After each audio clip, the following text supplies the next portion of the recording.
Hello, if you need a WPS and PQR subcontractor, we are the right one.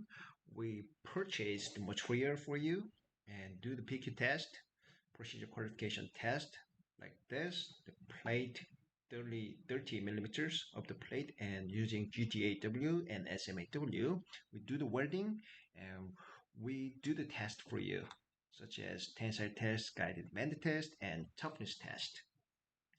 And after testing, according to this accepted test, we create WPS, such as this kind of WPS.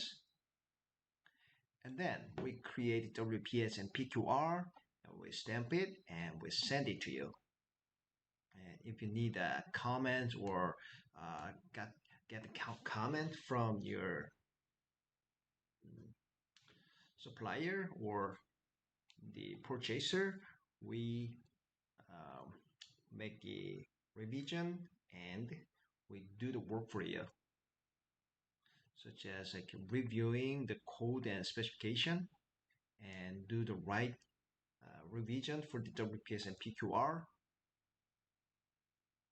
and whatever the work that related welding and WPS PQR. So please contact here, email and WhatsApp. We do the service for WPS and PQR for you.